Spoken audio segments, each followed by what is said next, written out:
ভারত মাতার প্রতিকৃতিতে পুষ্পার্চন করবেন।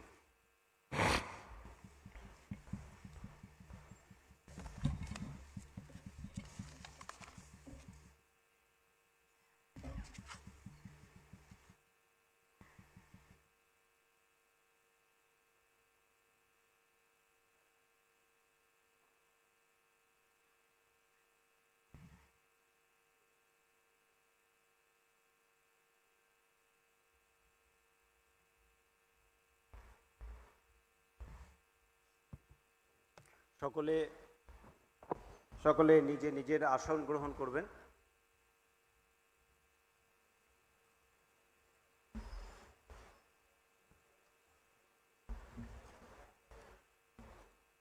রাষ্ট্রীয় স্বয়ংসেবক সংঘের শতবর্ষে আয়োজিত এই বিশেষ ব্যাখ্যানমালা বা বক্তৃতা সিরিজের মঞ্চে উপবিষ্ট পরমশ্রদ্ধেয় সরসংঘচালকজি, মাননীয় ক্ষেত্র সংঘচালকজি, মাননীয় প্রান্ত সংঘচালকজি এবং আজকে সম্মাননীয় ভদ্রজন সম্মেলনে উপস্থিত বিভিন্ন স্তরের সকল আমন্ত্রিত ব্যক্তিবর্গ ও মাতৃশক্তি, রাষ্ট্রীয় স্বয়ংসেবক সংঘের শতবর্ষ উদযাপনে আয়োজিত এই বিশেষ অনুষ্ঠানে আপনাদের সকলকে আন্তরিকভাবে স্বাগত জানাই। শতবর্ষের অনুষ্ঠানমালার ধারাবাহিকতায় এটি কলকাতায় তৃতীয় ব্যাখ্যানমালা বা বক্তৃতা সিরিজ। দেশের 4টি প্রধান শহরের মধ্যে দিল্লি এবং বেঙ্গালুরুতে পূজনীয় সরসংঘচালকজির উপস্থিতিতে, অত্যন্ত বিশিষ্ট নাগরিকদের উপস্থিতিতে এই কার্যক্রম অনুষ্ঠিত হয়েছে। আজ কলকাতায় এবং এরপর মুম্বাইয়ে এই কার্যক্রম অনুষ্ঠিত হবে। আজকের ব্যাখ্যানমালা বা বক্তৃতা সিরিজে রাষ্ট্রীয় স্বয়ংসেবক সংঘের পরম শ্রদ্ধেয় সরসংঘচালকজি ডক্টর মোহন রাও ভগবতজি আমাদের মঞ্চে উপবিষ্ট আছেন। আমি তার পরিচয় করিয়ে দিচ্ছি। পূজনীয় সরসংঘচালকজির পৈতৃক বাড়ি মহারাষ্ট্রের চন্দ্রপুরে। 1974 সালে ভেটেরিনারি সায়েন্স অর্থাৎ পশু চিকিৎসা বিজ্ঞানে স্নাতকোত্তর ডিগ্রি অর্জনের পর তিনি সংঘের প্রচারক বের হন। প্রথম দিকে মহারাষ্ট্রের বিভিন্ন দায়িত্ব পালন করার পর বিহার ও ঝাড়খণ্ডের ক্ষেত্র প্রচারক হিসেবে দায়িত্ব পালন করেন। অখিল ভারতীয় কার্যকারিণীর বিভিন্ন দায়িত্ব পালনের পর 2000 থেকে 2009 সাল পর্যন্ত সংঘের মাননীয় সরকার্যবাহের দায়িত্ব পালন করেছেন। 2009 সাল থেকে শ্রদ্ধেয় মোহনজি সংঘের ষষ্ঠ পরম পূজনীয় সরসংঘচালকের দায়িত্ব পালন করছেন এবং আমাদের মার্গদর্শন করছেন। ব্যাখ্যানমালার এই কার্যক্রমে পূজনীয় সরসংঘচালকজির সাথে মঞ্চে উপবিষ্ট আছেন ডক্টর জয়ন্ত রায়চৌধুরী। তিনি দক্ষিণ 24 পরগনা সোনারপুরের বাসিন্দা। তিনি হাই এনার্জি নিউক্লিয়ার ফিজিক্সে ডক্টরেট ডিগ্রি অর্জন করেছেন। তিনি সোনারপুরের সরকারি উচ্চ বিদ্যালয়ের একজন অবসরপ্রাপ্ত শিক্ষক। তিনি মাননীয় পূর্বক্ষেত্র, যার মধ্যে রয়েছে বাংলা, ওড়িশা, সিকিম, আন্দামান ও নিকোবর দ্বীপপুঞ্জ, এই পূর্বক্ষেত্রের মাননীয় সংঘচালকের দায়িত্ব পালন করছেন। মঞ্চে আছেন কলকাতার বাসিন্দা মাননীয় শ্রী সারদা প্রসাদ পাল। তিনি একজন অবসরপ্রাপ্ত ব্যাংক ম্যানেজার, দক্ষিণবঙ্গের মাননীয় প্রান্ত সংঘচালকের দায়িত্ব পালন করছে। আমি এখন মঞ্চে উপবিষ্ট মাননীয় প্রান্ত সংঘচালক শ্রী সারদা প্রসাদ পাল মহাশয়কে অনুরোধ করছি তার প্রাস্তাবিক ভাষণ আমাদের সামনে উপস্থাপন করার জন্য।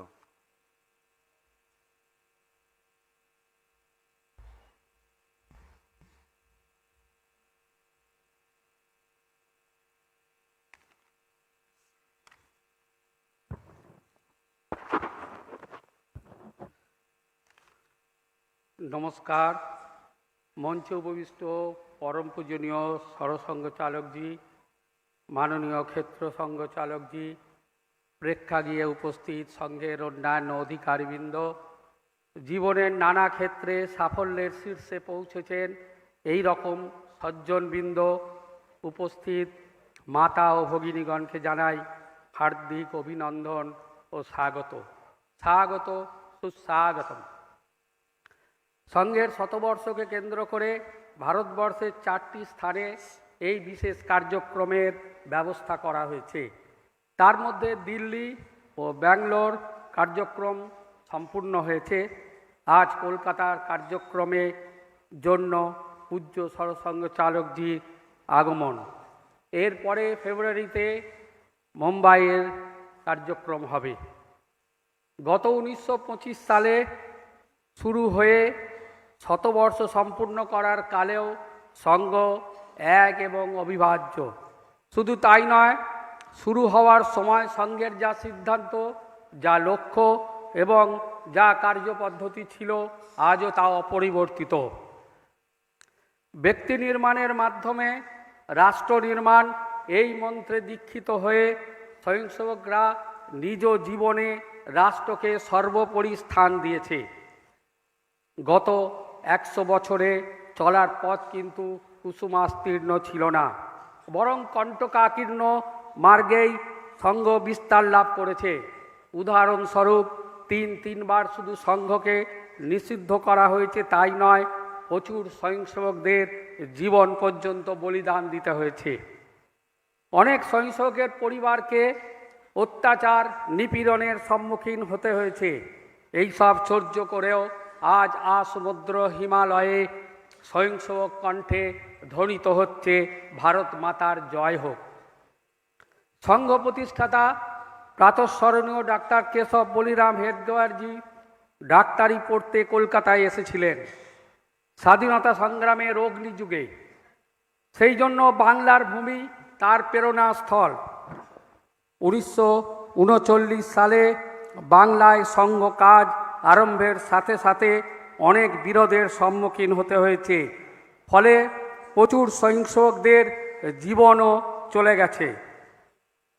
দেশ বিভাজনের সময় হিন্দুদের রক্ষার জন্য স্বয়ংসেবকরা বুক চিতিয়ে সংঘর্ষ করেছে। এমনকি সেই সময় যে হিন্দু শরণার্থী কাতারে কাতারে এসে আমাদের এখানে পৌঁছেছিল, তাদেরকে সহায়তা করার জন্য স্বয়ংসেবকরা আজ আমরণ তপস্যা করেছে। স্বয়ংসেবকরা 1971 সালেও যখন শরণার্থীরা এসেছিলেন, তাদেরকে যথাবিহিত আর সাহায্য করেছিলেন বাস্তুহারা সহায়তা সমিতির নামে। এই বর্ষ কেবল সংঘ শতবর্ষই নয়, এর সাথে সাথে ভারত মাতার বীর বলিদানী সন্তানদের অন্যতম ভগবান বিরসা মুন্ডার 150তম বলিদান বৎসর আমরা জনজাতি গৌরব দিবস হিসাবে পালন করছি। এই বছর হিন্দ কা চাদর সচ্চে পাতশাহ নবম গুরু তেগ বাহাদুরজির বলিদানের 350 বছর। সম্পূর্ণ সমাজের সাথে সংঘ এটি স্মরণ করছে। এবছর আমাদের রাষ্ট্রগীত বন্দে মাতরম মন্ত্রেরও 150 স্বয়ংসেবকরা কাশ্মীর থেকে কন্যাকুমারী জুড়ে এই উৎসব পালন করছে। আজ কলকাতায় আপনাদের সাথে নিয়ে পূজ্য সরসঙ্ঘ চালকজির সান্নিধ্যে এই কার্যক্রম করতে পেরে আমরা আনন্দিত ও গর্বিত। আমাদের দেশের এই মহান পরম্পরার উত্তরসূরি হিসাবে সমস্ত পূর্বজদের স্মরণ করে এবং ভারত মাতার চরণে প্রণাম জানিয়ে আমার বক্তব্য শেষ করার আগে আপনাদের আরও একবার স্বাগত ও অভিনন্দন জানাই। ভারত মাতা কি জয়।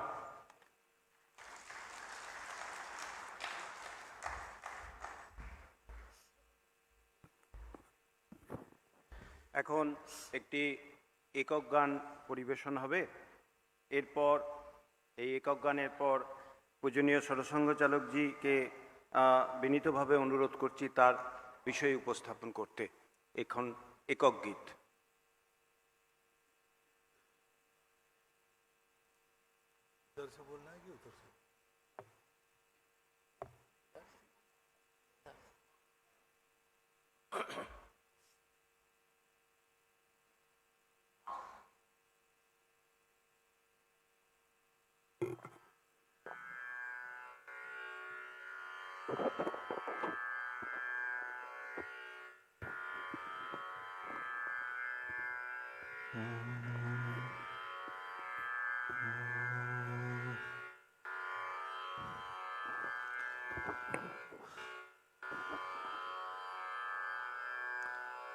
জননী তোমার অতীত কাহিনী চিত্ত ভরিয়া স্মরণ করে তব সন্তান সে মহাবীত্ত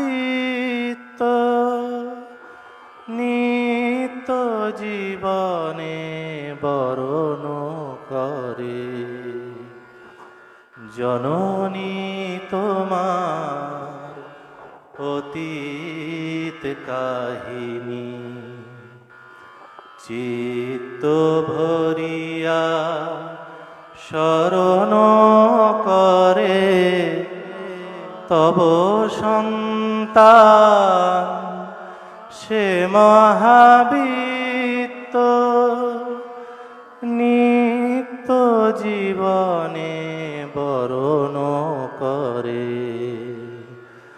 জননী তোমার অতীত কাহিনী। হে আমার দেশ, যেদিন তোমার বৈভবময় ভাণ্ডারদার, হে আমার দেশ, যেদিন তোমার বৈভবময় ভাণ্ডারদার অবারিত ছিল বিশ্বজনার সকল কামনা পুরাণ তরে, তব সন্তান সেই গৌরব নিত্য জীবনে বরণ করে। জননী তোমার অতীত কাহিনী চিত্ত ভরিয়া স্মরণ করে তব সন্তান সে মহাবীত্ত নিত্য জীবনে বরণ করে। জননী তোমার অতীত কাহিনী। হিন্দু কীর্তি সিন্ধু মথিত অমৃত ভাণ্ড হাতে, বাহির বিশ্বে তব বীর সুত তোমার আশিস মাথে।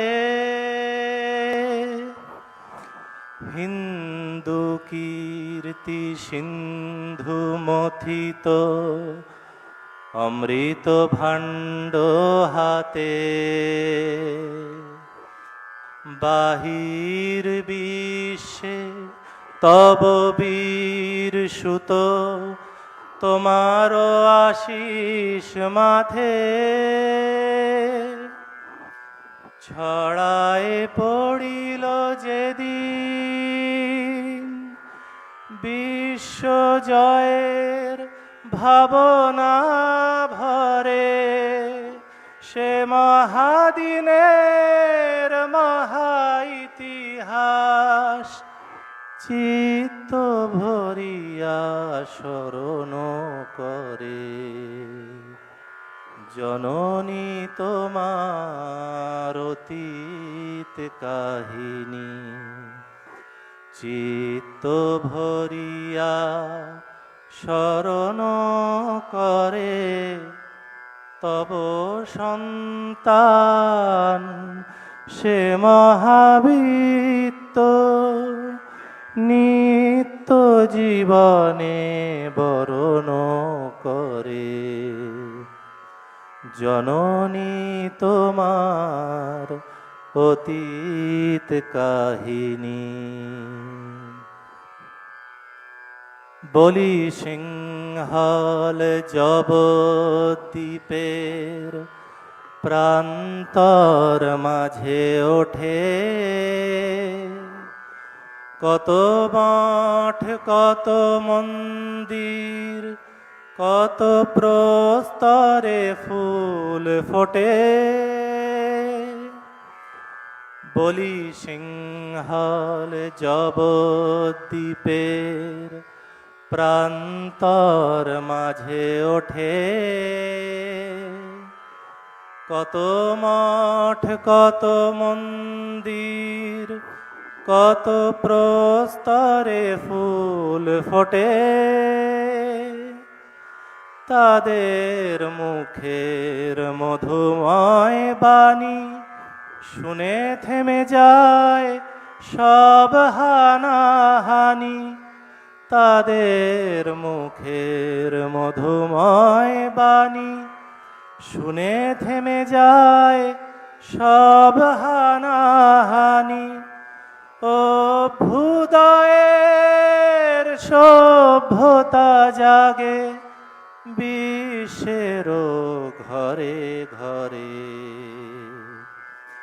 জননী তোমার অতীত কাহিনী চিত্ত ভরিয়া শরণ করে তব সন্তান সে মহাবীত্য নিত্য জীবনে বরণ করে।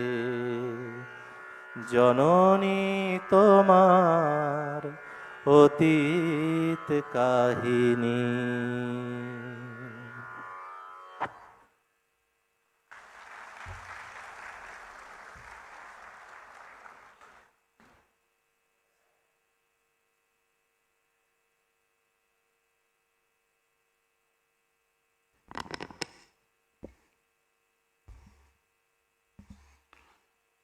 माननीय क्षेत्र संघ चालक जी, माननीय प्रांत संघ चालक जी, उपस्थित अन्य अधिकारीगण,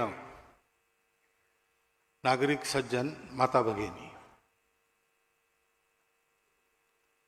जिसे प्रस्तावना में कहा गया ये कार्यक्रम देश में 2 जगह हो गया, ये तीसरा है और चौथा मुंबई में होगा। क्योंकि 100 वर्ष के कार्यक्रम का विचार करने जब हम लोग बैठे तो बात ध्यान में आई कि अब संघ का नाम तो सब जानते हैं, आरएसएस कहने से सारी दुनिया में लोग जानते हैं, लेकिन संघ क्या है, क्यों है और क्या कर रहा है इसकी जानकारी नहीं है। नाम को जानते हैं, काम को नहीं जानते। संघ के हितैषियों में भी ठीक ठीक जानकारी नहीं है। अब ऐसी जानकारी होने की आवश्यकता तो रहती ही है। ऊपर से संघ का काम देश में एक अनोखा काम है, दुनिया में एक अनोखा काम है। आजकल देश विदेश के लोग आते हैं संघ को देखने के लिए, हमारे कार्यक्रमों में आते हैं, देखते हैं। यूरोप के, अमेरिका के, अफ्रीका के, ऑस्ट्रेलिया के, एशिया के सभी जो आते हैं एक प्रश्न जरूर पूछते हैं बाद में, हम भी कुछ ऐसा करना चाहते हैं तो आप किस प्रकार हमको ट्रेनिंग दे सकते हैं। यानी जो संघ जिस पद्धति से चल रहा है वैसी पद्धति उनके भी पास नहीं है। और अपने देश के इतिहास में भी देखेंगे तो भी मुझे लगता नहीं कि तथागत बुद्ध के बाद इस प्रकार का प्रयास और पूरे भारत में एक साथ हुआ है। और इसलिए संघ को जानना है तो जो हमेशा की पद्धति है, अंग्रेजी में कहते हैं फ्रॉम नोन टू अननोन, ऐसा इसको समझ नहीं सकते, क्योंकि इसको जानने के लिए इसकी तुलना का दूसरा कुछ नहीं है।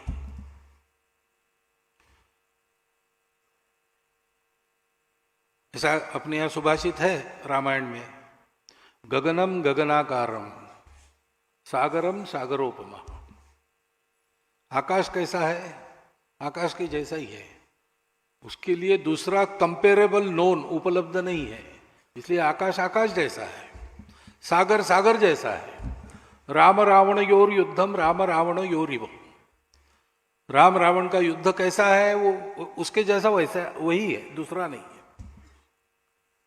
ऐसे संघ के बारे में भी वस्तु स्थिति है कि संघ के जैसा दूसरा संगठन नहीं है, और इसलिए संघ को जानना है तो तुलना करते हैं तो गलतफहमी होती है। हम लोग संचलन करते हैं गणवेश में, उसको देखकर अगर आप सोचने लगे कि एक पैरामिलिट्री ऑर्गेनाइजेशन है तो वो गलत हो जाएगा।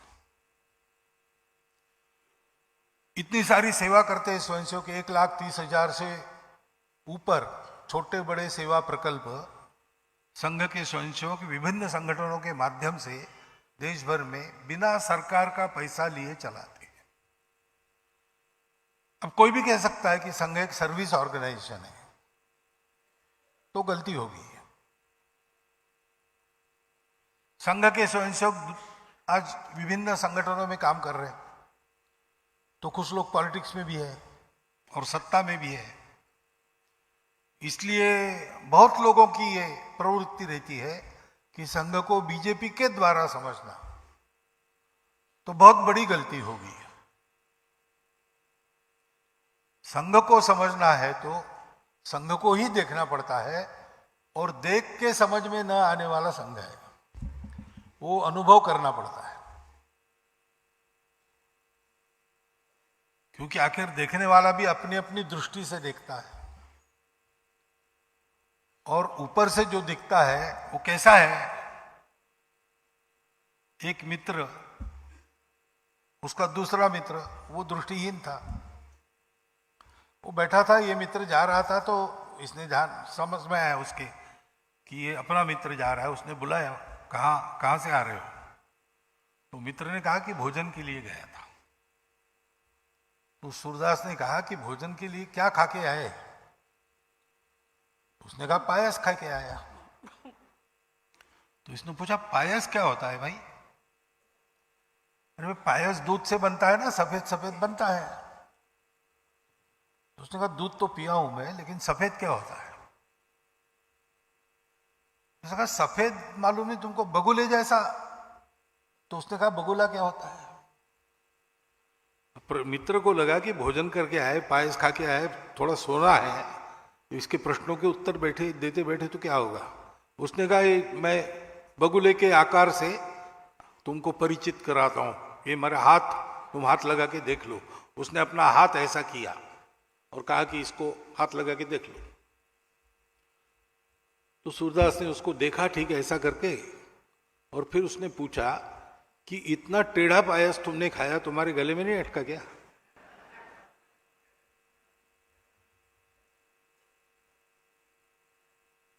और फिर संघ के बारे में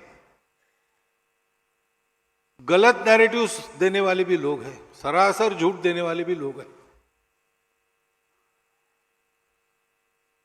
संघ का तो कोई शत्रु है नहीं, परंतु संघ के बढ़ने से अपने स्वार्थ के दुकान बंद हो जाएंगे ऐसा जिनको लगता है, वो उसके बारे में उल्टी सीधी बातें करती रहती है। और अब हम बड़े हैं तो हमको सब लोग सुनते हैं, लेकिन पहले हमको नहीं सुनते थे। उसके कारण ही लगातार जो कुप्रचार चला है, उसके चलते भी कई प्रकार की गलतफहमियां रहती है। उसके कारण ऐसा डर मन में बैठ जाता है कि यहां जाना कि नहीं जाना, इसलिए भी वो गलतफहमियां ठीक होती नहीं। कुल मिलाकर नतीजा ये होता है कि संघ के बारे में नाम जानते हैं, काम नहीं जानते। इसलिए हमने 2018 में दिल्ली में एक प्रयोग किया था। दिल्ली के जो बुद्धिधर्मी लोग हैं उनमें से चुनकर 2000 लोगों को बुलाया, 1700 आए।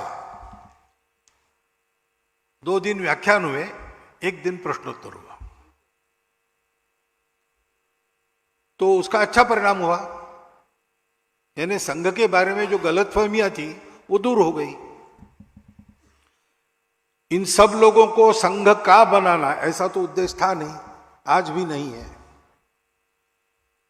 संघ को अपना मानना कि नहीं मानना, अच्छा मानना कि नहीं मानना, ये तो मानने वाले का विषय है, उसका अधिकार है, वो कुछ भी मान सकता है। लेकिन वो जो भी माने वस्तुस्थिति के आधार पर माने, नैरेटिव्स के आधार पर, सेकेंडरी सोर्सेस के आधार पर कुछ कल्पना कर ले, ये ठीक नहीं है। तो सबको संघ के बारे में वस्तुस्थिति बताने का काम हो गया। और इसलिए इस बार भी सोचा गया कि पिछले बार एक ही जगह एक कार्यक्रम किया था, अभी और नए लोगों को बुलाएंगे और इस कार्यक्रम को देश के 4 बड़े नगरों में 4 दिशाओं में करेंगे। तो प्रवास का क्रम ऐसा बन गया कि 2 दिन का समय था नहीं, या एक ही दिन में वो 3 दिन का पूरा काम आपको और मुझे मिलकर करना है। संघ के बारे में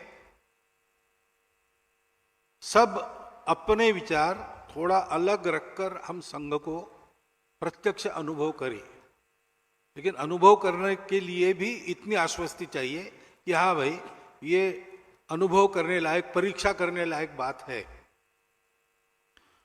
उसके लिए जितनी आवश्यक जानकारी है वो मैं आपको देने वाला हूं। संघ का प्रारंभ क्यों हुआ, किस लिए हुआ, तो एक वाक्य में उसका उत्तर हम दे सकते हैं। संघ की प्रार्थना के अंत में रोज हम कहते हैं, भारत माता की जय।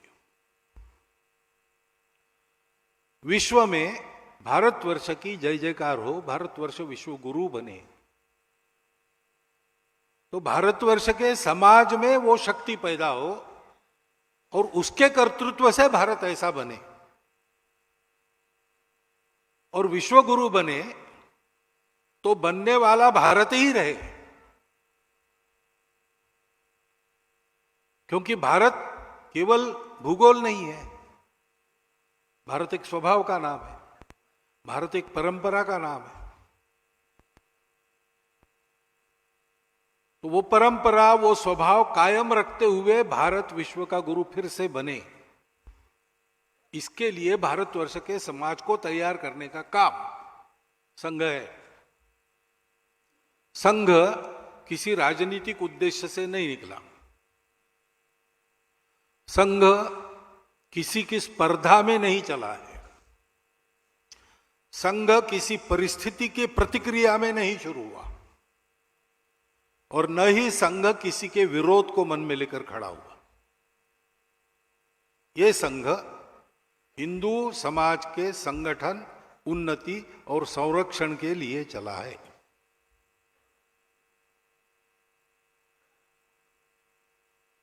प्रयास बहुत लोगों ने किए।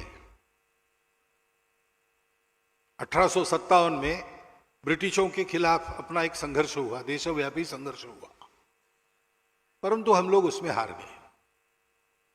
हार गए तो विचार मंथन शुरू हुआ अपने तत्कालीन नेताओं में कि अपने ही देश में इतने सारे हम लोग हैं, हमारे राजा है, हमारी सेनाएं हैं, एक से एक कुशल योद्धा हमारे पास थे।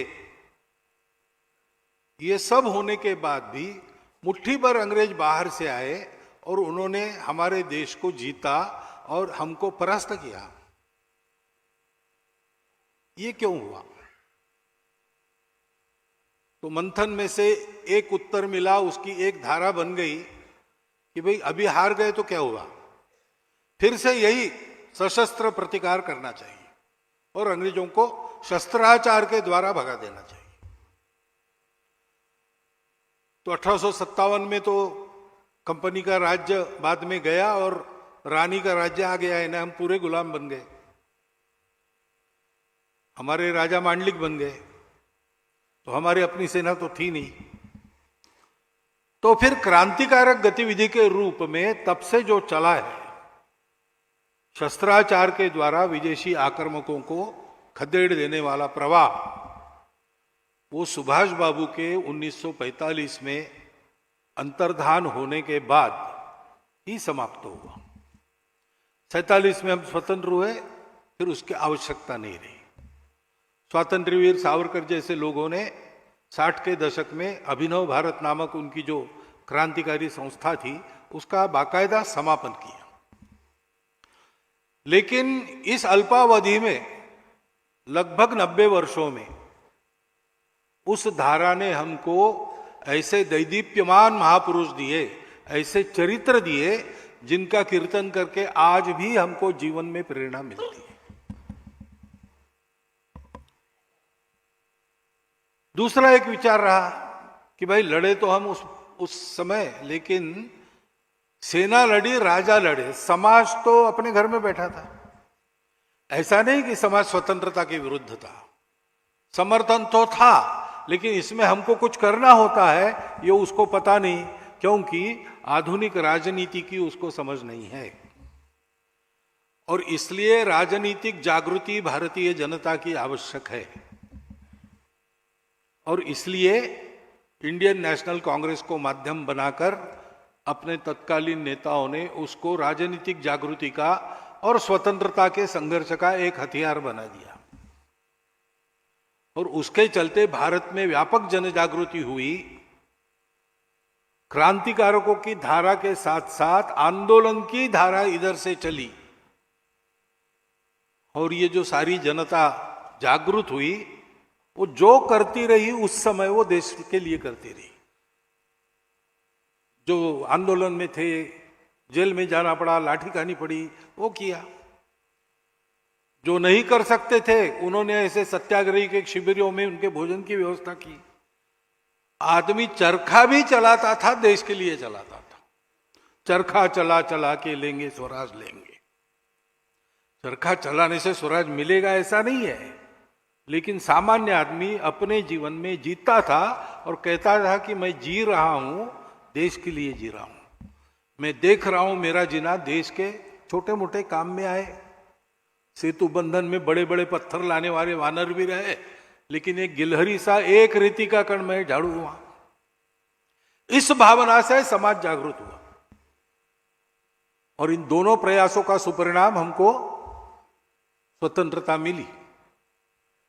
परंतु उसी समय 1857 के बाद एक और धारा चली, जो सोचते थे कि अपने समाज का स्तर अंग्रेजी समाज से कम हो गया है, क्योंकि हम रूढ़ी कुरीतियों के शिकार हैं, दक्कनियानुसी बातों पर अंधविश्वास रखते हैं, और इसलिए पहले समाज सुधार होना चाहिए, बाद में स्वतंत्रता। अभी स्वतंत्रता पाने लायक हम नहीं है। और इसलिए राजा राम मोहन राय के समय से वो जो धारा चली है समाज सुधार की, आज भी चल रही है। परंतु दुर्भाग्य से क्यों हुआ, क्या हुआ पता नहीं, ये हुआ कि वो एक द्वीप बनकर रह गया समाज के सागर में। हमारे विदर्भ में एक गांव है, वहां 38 जातियां रहती थी। वो जाति भेद भी था। तो एक महात्मा वहां गए, उन्होंने सारा भेद समाप्त करके जाति विरहित गांव ऐसा बनाने का प्रयास किया। 30 वर्ष वहां रहे, वहीं उनकी समाधि हुई। बड़ी श्रद्धा उनके बारे में है। मंदिर के सामने उनकी समाधि, उसकी भी पूजा प्रतिवर्ष होती है, मेला लगता है, ये सब है। परंतु जो 38 जातियां थी वो कायम है। 39वीं जाति एक आ गई जो जाति को नहीं मानती, ऐसा हो गया। अभी क्यों हुआ, क्या हुआ, कैसा हुआ, इसमें जाने को में कोई नहीं, हुआ है। उपयुक्त सुधार भी द्वीप बन के रह गए। और एक विचार था उसी समय चला कि हम में ये सारी गिरावट क्यों है, जागृति क्यों नहीं, समाज में सुधार क्यों नहीं। तो हम अपने आप को भूल गए और इसलिए अपनों को भूल गए। अपना इतना बड़ा समाज दरिद्री है, अज्ञानी है, किसी को चिंता नहीं है। क्योंकि अंतर्निहित एकता की बात जो हमारे संस्कृति में चलती आई है, सर्वम खलु इदम ब्रह्मम, घट घट में राम, वो हम भूल गए। अपने मूल को भूल गए, इसलिए अपने मूल की ओर वापस चलो। और दो प्रमुख नाम तो लेने ही पड़ते हैं उस धारा को उल्लेख करने समय। एक है यहां के स्वामी विवेकानंद, दूसरे पंजाब के स्वामी दयानंद महर्षि। स्वतंत्रता के आंदोलन के काल में 1857 के बाद और स्वतंत्र भारत में भी आज तक जो बहुत सारे कार्य चले हैं, उन कार्यों की प्रेरणा कहीं ना कहीं इन दो में से किसी महापुरुष में निहित है। परंतु वो भी धारा, वो भी आज भी चल रही है, अच्छा चल रहा है, परंतु समाजव्यापी नहीं हुआ। संघ के जो संस्थापक थे डॉक्टर हेडगेवार, वो इन चारों धाराओं में काम करके कार्यकर्ता के नाते उन कार्यों का प्रत्यक्ष अनुभव ले चुके थे। डॉक्टर हेडगेवार के जीवन में दूसरा उद्देश्य नहीं था, उनको देश का ही काम करना था। क्योंकि जन्मजात देशभक्त थे। चौथी प्राइमरी स्कूल में, चौथी के क्लास में विक्टोरिया रानी का राज्यारोहण समारंभ हुआ तो अंग्रेजों का साम्राज्य जहां जहां था, भारत में भी था, सर्वत्र हुआ, सरकारी संस्थानों में, स्कूलों में भी हुआ, इनके भी प्राइमरी स्कूल में हुआ। और उस समय मिठाई बांटी गई जैसे बांटते हैं, तो इन्होंने ये मिठाई फेंक दी कचरे में। तो शिक्षकों ने पूछा क्यों फेंकी भाई, बच्चे हो, मिठाई नहीं खाते हो? तो कहा ये तो मिठाई नहीं, जहर है। हमारे राज्य को निकालकर अपना झंडा गाड़ने वाले परकीय लोगों की रानी का राज्यारोहण हमारे लिए शोक दिन है, उत्सव का दिन नहीं है। और उसके उपलक्ष्य में जो मिठाई आई है वो हमारे लिए जहर है। ये बचपन में उनकी प्रवृत्ति थी। तो बचपन से ही अनाथ हो गए। 11 साल की आयु में उनके माता और पिता दोनों एक ही दिन 1 घंटे के अंतर में मर गए। प्लेग चल रहा था नागपुर में, तो बीमार रोगियों की सेवा का काम दोनों करते थे। सेवा करते करते इनको भी प्लेग हो गया। 1 दिन की बीमारी में एक ही दिन 1 घंटे के अंतर में दोनों चले गए। तो बड़ा दरिद्रता में जीवन जीना पड़ा। लेकिन प्रवृत्ति ऐसी होने के कारण स्वाभिमान पूर्वक अपना जीवन जीते हुए पहले 10वें क्लास में अपना स्थान उन्होंने कायम रखा और देश के लिए जो चल रहा था उन सब बातों में वो सक्रिय रहते थे। नागपुर में वंदे मातरम आंदोलन का नागपुर के विद्यालयों में संगठन उन्होंने किया।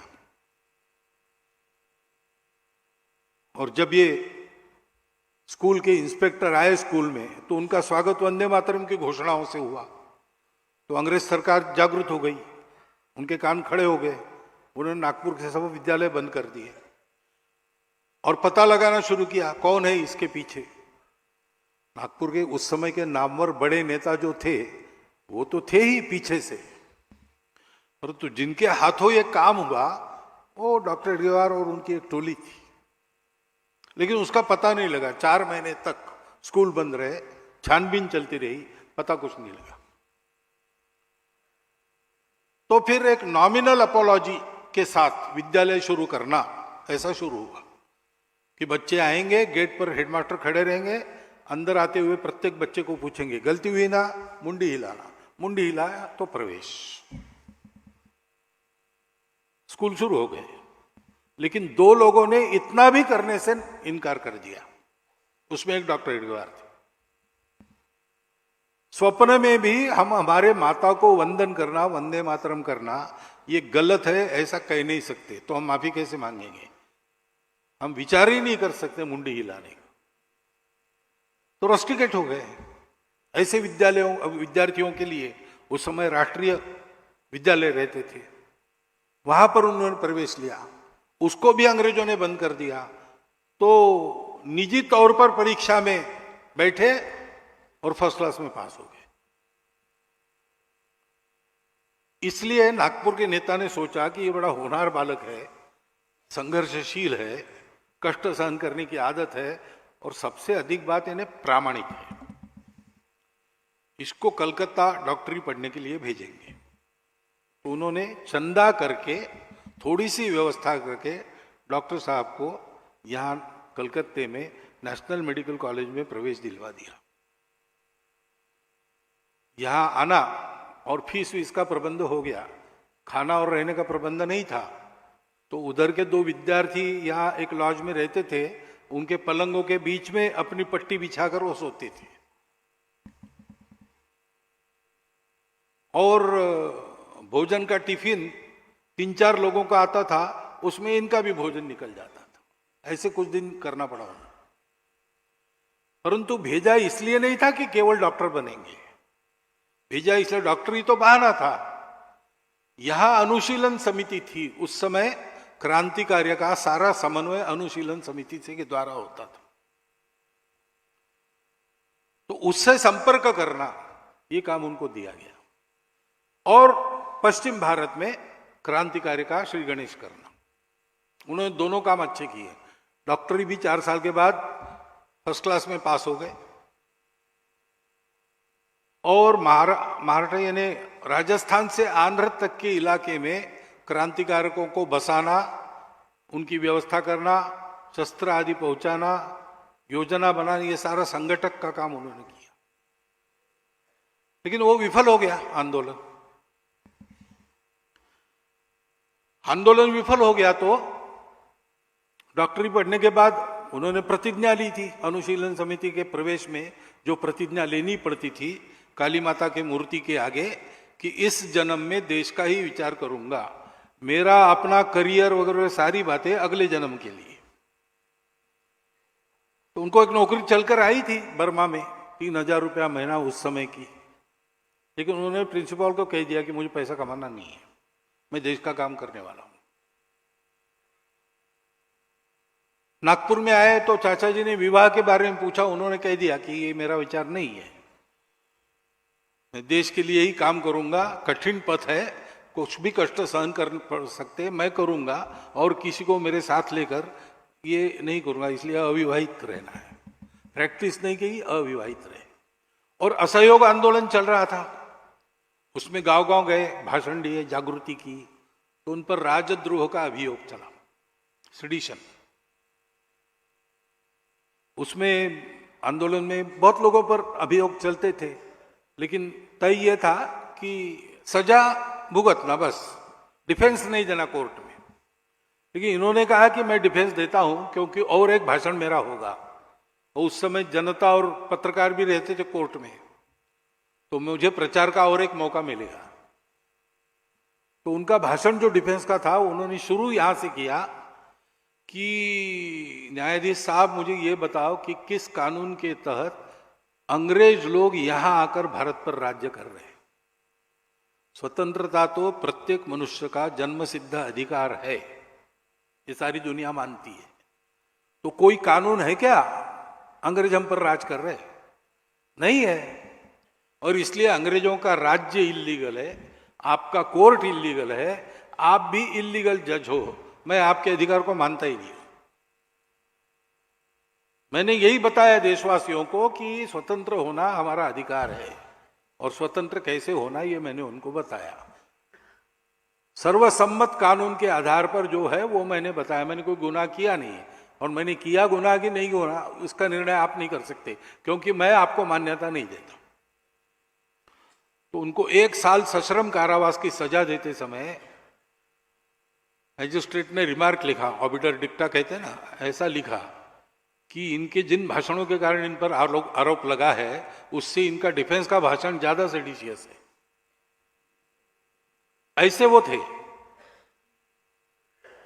और इसलिए इन सब प्रकार की धाराओं में वो सक्रिय थे, स्वयं अध्ययन चिंतन भी करते थे। और इन सभी धाराओं में जो धुरीण लोग उस समय काम करते थे, इन सब से उनकी भेंट भी होती थी, चर्चाएं भी होती थी।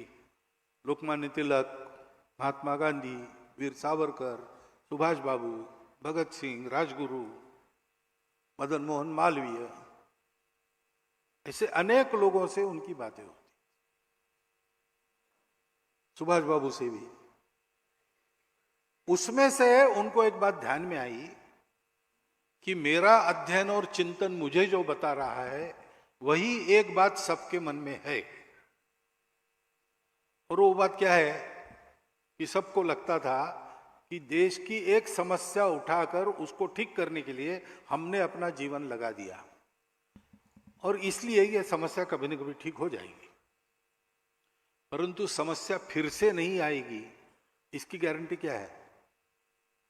क्योंकि स्वतंत्रता की ही बात करें तो अंग्रेज कोई हमको गुलाम बनाने वाले पहले नहीं थे। उसके पहले सीमा के पार से इस्लाम का आक्रमण आया, 500 साल तक सारे देश में आसाम छोड़ के, और उन्होंने अपना खेल खेला। उसके पहले शक थे, उसके पहले कुषाण थे, उसके पहले सिकंदर था, उसके पहले हूण आए थे। अंग्रेज तो 8वें थे। तो बार बार कोई आता है, दूर से आता है, हमसे बर्बर है, हमसे श्रेष्ठ नहीं है, मुट्ठी भर लोग रहते हैं, और हम जो दुनिया में सबसे अमीर, सबसे पराक्रमी, सबसे नीतिमान, श्रेष्ठ तत्वज्ञान के धारण करने वाले हमको जीत लेते हैं, गुलाम बनाते हैं। और ये बार बार होता है, एक बार नहीं। तो अब की स्वतंत्रता तो मिल जाएगी, परंतु मिलने के बाद टिकेगी कैसे? कोई दूसरा आके हमको गुलाम तो नहीं करेगा। ये भीति सदा रहेगी, क्योंकि ये अपने समाज में स्वार्थ और भेद है।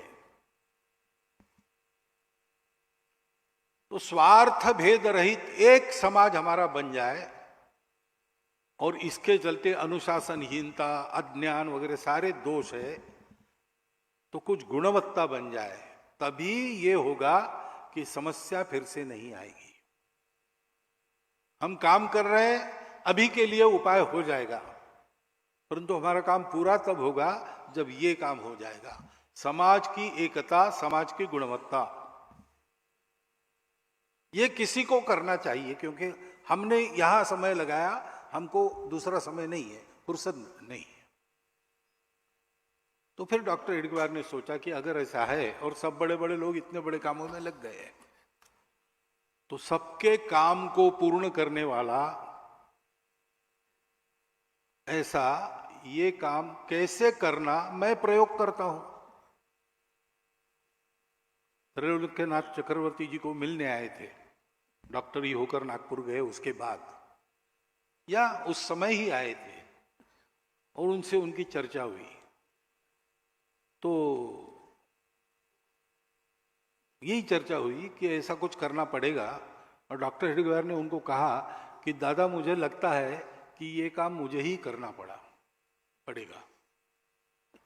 से 10 साल उन्होंने प्रयोग किए, और फिर 1925 के विजयादशमी में राष्ट्रीय स्वयंसेवक संघ की स्थापना की घोषणा की।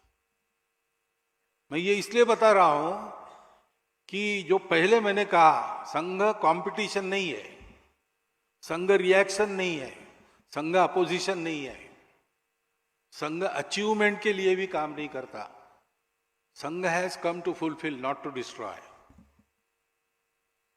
ये बात पहले समझ लेनी पड़ेगी, क्योंकि आज कोई भी सार्वजनिक काम चलता है तो लोग पहले सोचते कि क्यों कर रहा है, कुछ पाना होगा,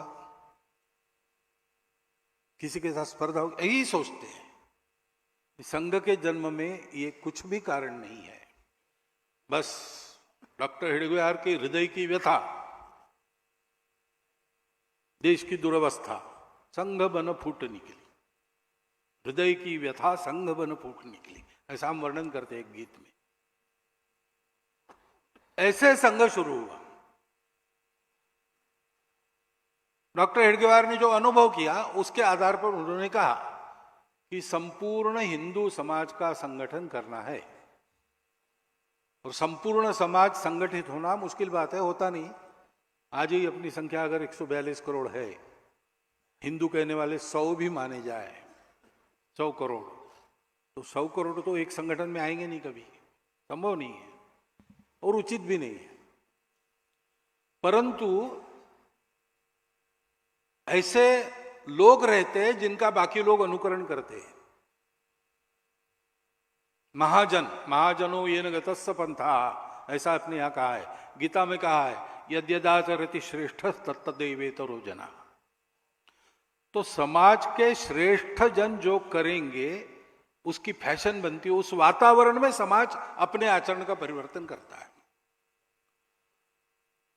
तो गांव-गांव में, गली गली में ऐसे समूह हो कार्यकर्ताओं के जो स्वयं शुद्ध चरित्र है, जिनके जीवन में बिल्कुल स्वार्थ नहीं, समाज से जिनका नित्य और जीवंत संपर्क है, और उनको देखकर समाज अपना आचरण कैसे करना है तय करता है।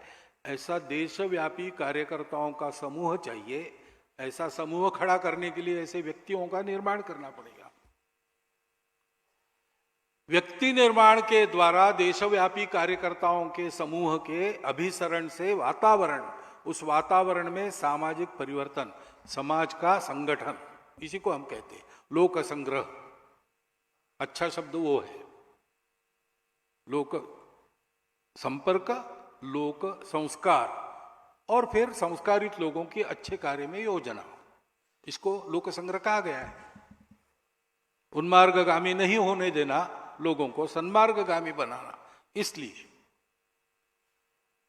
वो किए बिना केवल नेताओं के भरोसे, पार्टियों के भरोसे, किसी विचार के या किसी नीति के भरोसे, अवतारों के भरोसे देश बड़ा नहीं होता। ये तो बहुत है, अपने आप हो गए एक से एक। किसी देश को इतना बड़ा सौभाग्य नहीं मिला, हमको मिला है, लेकिन बार बार हमको इस अवस्था का सामना करना पड़ता है, क्योंकि ये सब सहायक होते हैं, ये कारण नहीं बनते। कारण तो सामान्य समाज की एकता और गुणवत्ता होती। किसी ने कहा था अपने देश में, मैंने सुना है कि बाबू जयप्रकाश इस्राएल गए, वहां का सारा वातावरण देखा उन्होंने, और ऐसे ही बोलते बोलते कह दिया कि हमारे देश में ऐसा कब होगा। तो वहां के व्यक्ति ने कहा कि आपके देश में युवा लोग कौन से गाने गाते हैं मुझे बताओ, तब मैं बताऊंगा कब होगा। समाज की गुणवत्ता, समाज की एकता के कारण देश का भाग्य परिवर्तन होता है। और समाज का आचरण अगर ऐसा एकतापूर्ण, गुणवत्तापूर्ण बनाना है तो व्यक्तियों का निर्माण और व्यक्तियों के यानी कार्यकर्ताओं के देशव्यापी समूह का निर्माण, ये करना पड़ेगा। और इसलिए संपूर्ण हिंदू समाज का संगठन ये लक्ष्य लेके संघ निकला है, किसी के विरोध में नहीं। हिंदू समाज को संगठित करना है यानी बाकी लोगों का विरोध करना, ऐसा नहीं है। आप सब लोग मॉर्निंग वॉक वगैरह करते होंगे, कुछ व्यायाम करते होंगे। आपको व्यायाम करता हुआ देखकर कोई आकर अगर आपको पूछेगा कि किसको पीटने के लिए आप अपना शरीर बना रहे हो, तो आप क्या बताएंगे? अरे भाई, व्यायाम करना, शरीर को स्वस्थ रखना, ये स्वाभाविक बात है। संगठित अवस्था ही समाज की सहज अवस्था है। वो नहीं है तो उसको करना है। वो आड़े वक्त में काम आती है, मारपीट में भी काम आती है, बात अलग है, लेकिन उसके लिए नहीं करते ये। ऐसे हिंदू समाज का संगठन क्यों? क्योंकि हिंदू समाज ऐसा है जिसको संगठन की आवश्यकता है। पूजनीय गुरुजी को पूछा गया प्रेस कॉन्फ्रेंस में पहले प्रतिबंध के बाद, एक पत्रकार ने पूछा कि मेरे गांव में एक भी मुसलमान, एक भी ईसाई नहीं है, तो मेरे गांव में शाखा का क्या काम है? गुरुजी ने कहा कि भैया तुम्हारा गांव छोड़ दो, पूरे दुनिया में एक भी मुसलमान, एक भी ईसाई नहीं होता, तो भी अगर हिंदू समाज ऐसे कट्टा बट्टा होता तो उसको संगठन करने के लिए हम काम करते ही करते। सर्वेशाम अविरोधेन, ऐसा काम है। अपने आप को बचाकर चलना, ये तो करना ही पड़ता है। बस कुछ संघर्ष हुआ तो उतना ही होता है, बाकी नहीं। फिर हिंदू क्यों कह रहे आप, सबको क्यों नहीं करते, ऐसा लोग पूछते हैं। कि उसका पहला कारण यह है, इस देश के लिए उत्तरदायी समाज हिंदू समाज है। इस देश का जो भी भला बुरा होता है, जो अपने आप को हिंदू नहीं कहते उनको कोई नहीं ज्यादा पूछेगा, लेकिन जो अपने आप को हिंदू कहता है उसको कोई नहीं छोड़ेगा। सब लोग उसको पूछेंगे तुम्हारे देश का तुमने क्या किया, क्योंकि ये हिंदुओं का देश है परंपरा से। देश कोई आज का नहीं है, ये सनातन काल से चलता हुआ देश है। भारत नाम बड़ा पुराना है, आज का नहीं है। अंग्रेजों के आने के बाद हम एक राष्ट्र बने, ये गलत बात है।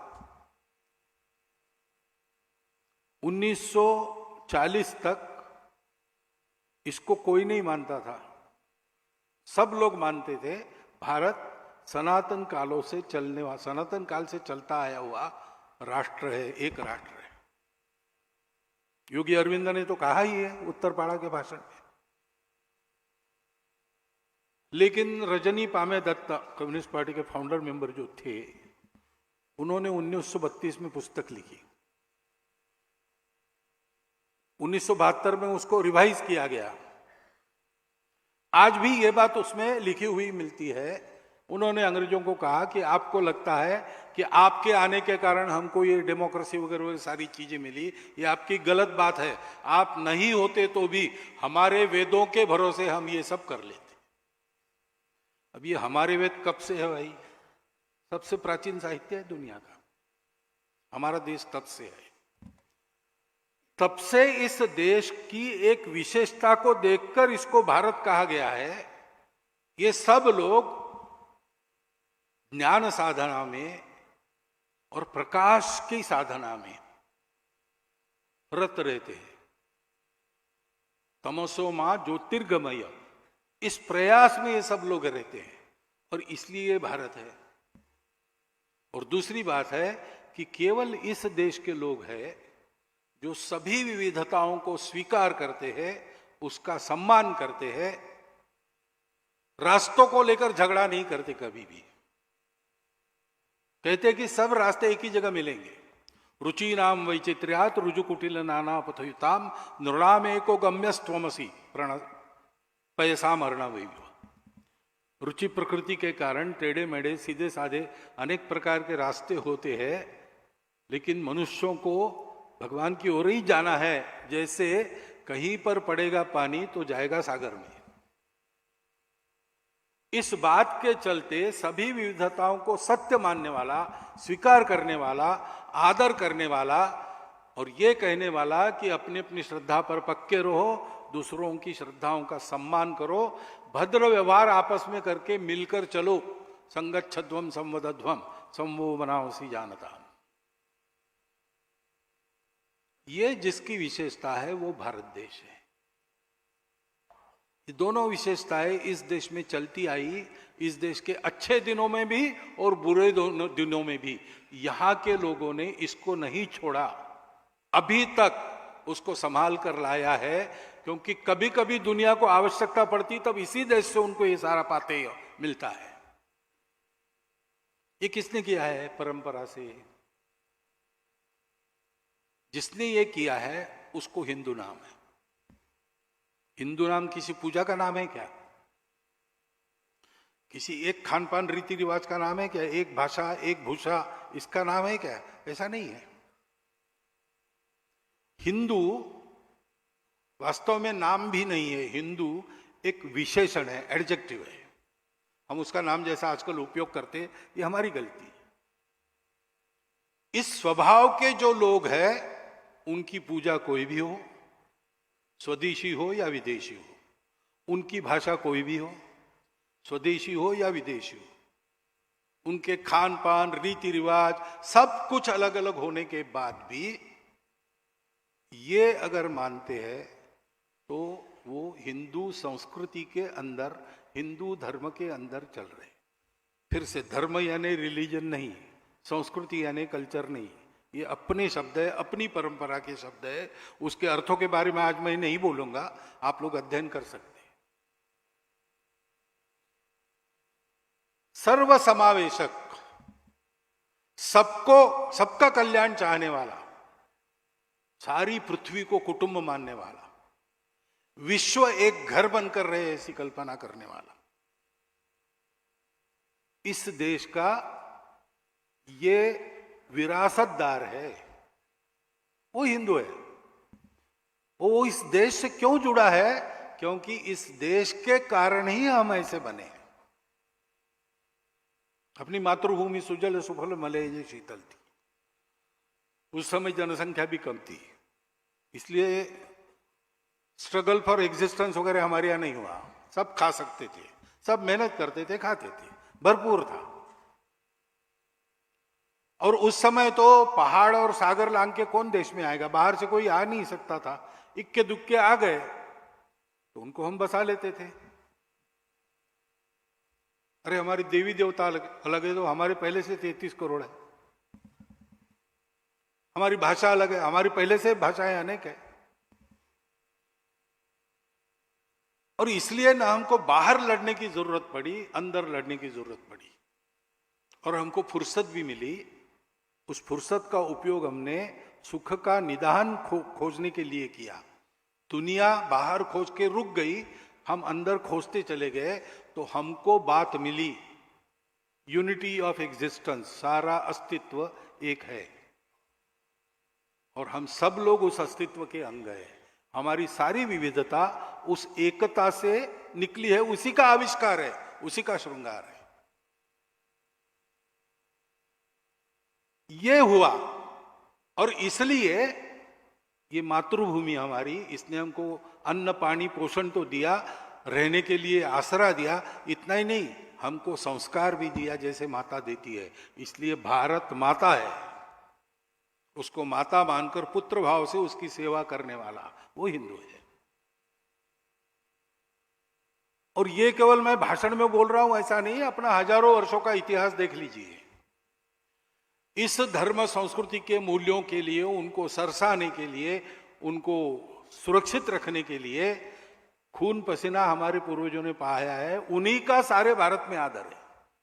वो किसी प्रांत के रहने वाले थे, किसी भाषा के बोलने वाले रहे, किसी पूजा को मानने वाले रहे, लेकिन इसमें जिन्होंने अपना जीवन खर्चा किया उनके बारे में भारत में सर्वत्र सम्मान है। पूर्वजों से, क्योंकि उन्हीं का रक्त हम में आज भी खेल रहा है। विज्ञान कहता है कि अखंड भारत के इंडो ईरानियन प्लेट पर जो मानव समूह आज है, उसका डीएनए 40,000 वर्षों से समान डीएनए है। हम समान पूर्वजों के वंशज हैं। हमारी यह मातृभूमि है, इसके सिवाय हमको दुनिया में दूसरी गति नहीं।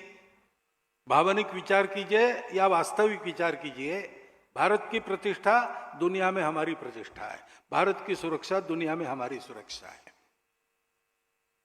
व्यावहारिक बात है बिल्कुल। और ये विश्व धर्म, विश्ववारा संस्कृति, जिसको आज हिंदू धर्म, हिंदू संस्कृति कहा जाता है, वास्तव में जो मानव धर्म और मानव संस्कृति है, उसको सारी दुनिया को समय पर देने के लिए ये एक उद्देश्य मन के पीछे रखकर कुछ बोल सकते हैं, कुछ बोलते हैं, कुछ जानते हैं, कुछ अबोध है, लेकिन सबके मन के अंदर ये बात छुपी है। किसी को भी पूछिए भारतवर्ष में जीना क्यों है, वो तो बताएगा भी जीते जीते भगवान मिल जाए, जन्म जन्म का चक्कर समाप्त हो जाए। अरे भाई वो ठीक है, मरने के बाद होगा, लेकिन जीवन तो जीवन भाई देखो, साईं इतना दीजिए जहां में कुटुंब समाए, मैं भी भूखा ना रहूं, साधु भी भूखा ना जाए। सारे भारतवर्ष में सब लोग बोले, करते होंगे नहीं करते होंगे आज, लेकिन मान्यता अभी भी नीचे से ऊपर, गरीबों से अमीरों तक, किसी भी जाति में, प्रांत में, कहीं भी जाइए, यही है। और इसलिए ये हिंदू राष्ट्रीयता है, ये हमारा हिंदू राष्ट्र है। इस दृष्टि से देखेंगे तो भारतवर्ष में आज कौन हिंदू नहीं है? भारतवर्ष में सब हिंदू है। बस कुछ हिंदू है जो कहते हैं हाँ गर्व से कहो हम हिंदू हैं। कुछ हिंदू है जो कहते हैं भाई गर्व क्या करना, हिंदू तो हम है और रहेंगे। कुछ हिंदू कहते हैं भाई हिंदू हम है लेकिन पूछो मत, और मैं जोर से नहीं बोलूंगा, तुमको प्राइवेटली बताऊंगा हूं करके। क्यों? कुछ भय है उनको, स्वार्थ है, क्या पता नहीं। और कुछ हिंदू है जो भूल गए, अब धीरे धीरे उन्होंने याद करना शुरू किया है, लेकिन वो याद न करे, उनको भूल पड़े उसकी, इसके भी प्रयास हो रहे हैं। भारत को बड़ा करना यानी इन बातों का बड़ा होना है। यह विश्व धर्म फिर से विश्वव्यापी हो जाए, ये विश्ववारा संस्कृति सबके आचरण में आए, दुनिया को चाहिए। आज दुनिया इन बातों के लिए तरस रही है, देगा भारत ही, ये सबको पता है। भारत को उसके लिए तैयार होना है, और भारत को तैयार होना है तो ये सब काम करने पड़ेंगे। ये सारा विचार जो मैंने बताया कोई संघ ने थोड़ी सोचा है, ये अपना सनातन विचार है, चलता आया है, सब ने उसका बखान किया है, सब ने भारत की इस एकता को इस प्रकार से ही माना है। आप किसी भी अपने नेता का वक्तव्य, पुस्तक देख लीजिए, पुरानी गांधी जी का हिंद स्वराज देख लीजिए, सुभाष बाबू का तरुणेर प्रश्न देख लीजिए, सब लोगों ने कहा है। 1940 तक ये मान्यता थी सबकी, 40 में विश्व की राजनीति बदल गई है, उसके चलते अपने अपने सुविधा का स्वर प्रत्येक ने पकड़ा, उसके कारण मतभेद है और कुछ नहीं है। और अब विस्मृति हो गई हम क्या थे, परंतु यह सत्य है, इस सत्य को लेकर संघ चल रहा है, इसमें कोई समझौता नहीं है। संपूर्ण हिंदू समाज का संगठन करने की जो कार्य पद्धति है वो संघ की अपनी खोज है, डॉक्टर एडगेवार की खोज। बहुत सीधी सरल पद्धति है, घंटा भर आओ, जैसे आप अपने लिए व्यायाम करते हो तो राष्ट्र के लिए योग्य बनने का 1 घंटे का व्यायाम है, उसको संघ की शाखा कहते हैं। सारी बातें भूल जाओ, आटे दाल के भाव भूल जाओ, राजनीति भूल जाओ, भेद भूल जाओ, स्वार्थ भूल जाओ, सब कुछ भूल जाओ। मातृभूमि, हमारे पूर्वजों का गौरव, मातृभूमि की भक्ति के गीत, पूर्वजों के गौरव के गीत, और अपने देश के भाइयों के साथ वो कौन है, क्या है, कौन सी भाषा बोलते हैं, कितना पैसा, कुछ न सोचते हुए ये मेरे अपने भारत माता के पुत्र भाई है, इस नाते उनके कंधे से कंधा मिलाकर, कदम से कदम मिलाकर चलो, उनके साथ मातृभूमि की मिट्टी में खेल खेलो। 1 घंटा सब भूल के देश का चिंतन, देशवासियों का चिंतन, ये करने का ट्रेनिंग लो। ये करते समय सबको साथ लेकर चलना, सबके साथ चलना, इसका स्वभाव बनाओ। और ऐसा ये ट्रेनिंग लेते लेते उर्वरित समय में अपनी रुचि क्षमता समय के अनुसार समाज के हित का कोई भी काम चुनकर उसमें अपना समय दो, अपनी संपत्ति दो, जितनी दे सकते हो, तन मन धन पूर्वक इसमें लग जाओ और प्रामाणिकता से लग जाओ। किसी को दिखाने के लिए नहीं करना है, स्कोर कार्ड पर स्कोर बढ़ाने के लिए करना है। ये मेरा कर्तव्य है, मैं इस राष्ट्र का पुत्र हूं, राष्ट्रीय हूं, भारत माता का संतान हूं, मेरे अपने लोग हैं, मेरा अपना समाज है इतना बड़ा, उसको ठीक करना मेरा काम है। जैसे मेरे घर को ठीक रखना मेरा काम है, वैसे ये भी मेरा काम है। इसको ठीक रखूंगा तो घर भी ठीक रहेगा, मैं भी ठीक रहूंगा। घर और मैं ठीक रहेंगे, लेकिन ये बिगड़ गया तो सब कुछ मटिया मिट हो जाएगा। इसका अनुभव हम लेते हैं। ये करना है, 1 घंटा व्यायाम, उसके बाद ही तो कर रहे, धीरे धीरे बढ़ रहा है। पहले समझ में नहीं आता था लोगों को इससे क्या होगा, अब समझ में आ रहा है। तब जो लोग कहते थे कि इनको छोड़ने वाला नहीं, हवा में डंडे घुमाते हैं, बेकार, इनको ध्यान मत दो।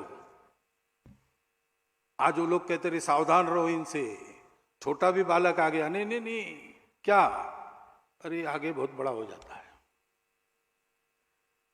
लेकिन बड़ा हो जाता नहीं, किसी के विरोध में नहीं हो जाते, देश के लिए चल रहा है भाई, सारे देश को ये हमको समाज का संगठन करना है, समाज में अपना अलग प्रभावी संगठन नहीं करना है, क्योंकि देश का भाग्य परिवर्तन संपूर्ण समाज के लगने से होता है। जैसे नेता नारा नीति पार्टी अवतार विचार महापुरुष काम नहीं करते, सहायक होते हैं, वैसे संघ जैसा संगठन भी वो कारण नहीं होता, वो सहायक होता है। कारण तो पूरे समाज की एकता और गुणवत्ता होती है, उसको बांधने का काम ये संघ का काम है, और कोई संघ का काम नहीं है। स्वयंसेवक बहुत काम करते हैं, सेवा कर रहे हैं, वो उनके काम है। संघ ने तो पहले से तय किया कि हम यही एक काम करेंगे, क्योंकि बड़ा समय खाने वाला और बहुत उस पर केंद्रित होकर करने वाला काम है। वहां कोई दुविधा नहीं चलती, 10 काम नहीं चलते, इसी पर केंद्रित होना पड़ता है। और इसलिए संघ ने कहा कि संपूर्ण हिंदू समाज को संगठित करना छोड़कर हम कोई काम करेंगे नहीं, और वो काम हमारा होने के बाद हमको दूसरा कोई काम करना नहीं, क्योंकि तब किसी संगठन की आवश्यकता नहीं रहेगी, संगठित समाज अपना काम कर लेगा। लोगों ने पूछा फिर कैसे होगा, संघ कुछ नहीं करेगा, फिर बाकी सब होगा, कैसे होगा भाई, स्वयंसेवक कुछ नहीं छोड़ेगा। तो संघ से तैयार हुए स्वयंसेवक जब संख्या बढ़ी तब वो सोचने लगे समाज में कहाँ आवश्यकता है वहां काम करेंगे, जैसा उनको लगा वैसे गए, अपने मन से गए,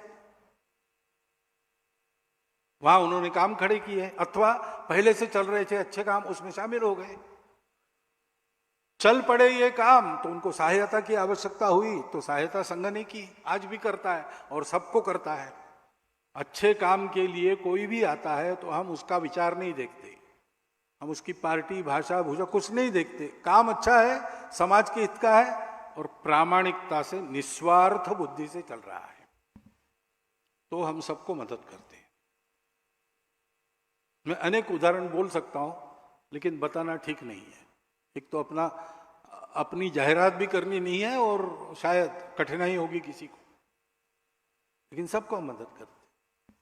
अच्छे काम में निस्वार्थ बुद्धि से किया जाता है। अच्छा काम करो और बाद में टिकट मांगो, ऐसा नहीं, ऐसा हम चलते हैं, ऐसा संघ चल रहा है।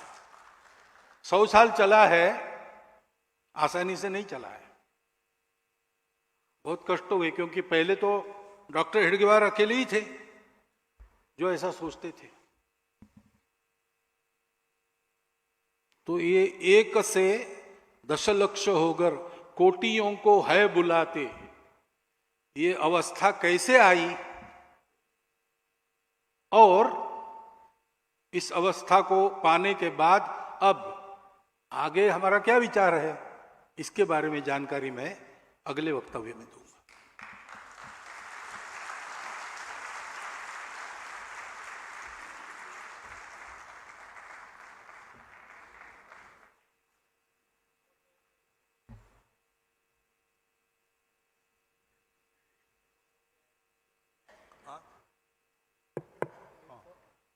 প্রথম পর্যায়ের সভা এখন শেষ হচ্ছে। আমাদের নিচে বেসমেন্টে চায়ের ব্যবস্থা আছে, আপনারা অনুগ্রহ করে চা গ্রহণ করবেন। কয়েকটি বিষয় একটু বলে রাখছি যে এখানে পরবর্তী সভা ঠিক পরবর্তী সত্র 11টা 45-এ শুরু হবে। সকলের কাছে অনুরোধ 11টা 40-এর মধ্যে নিজের আসন গ্রহণ করবেন। যেরকম বলেছিলাম আরেকবার উল্লেখ করে দিচ্ছি যে আমাদের কোনো প্রশ্ন থাকলে লিখিতভাবে আপনাদের ব্যাগের মধ্যে একটি কোয়েশ্চেনিয়ার আছে, ওর মধ্যে লিখিতভাবে আপনারা প্রশ্ন, সামনে 3টি কলস প্রশ্নপত্র জমা দেবার এবং পেছনে 2টি বাইরেও আছে, সেখানে জমা করতে পারবেন। দুপাশে আর ওয়াশরুমের ব্যবস্থা আছে, বেরিয়ে গিয়ে দুপাশে আমাদের বাইরে কয়েকজন প্রবন্ধক আছেন এবং ভগিনী আছেন, তাদের সহযোগিতা আপনারা নিতে পারবেন। এর পরবর্তী সভা ঠিক 11টা 45-এ আমরা শুরু করব। সকলে নিজের নিজের আসন ছাড়তে পারেন। নমস্কার। 11:15 तक ही था।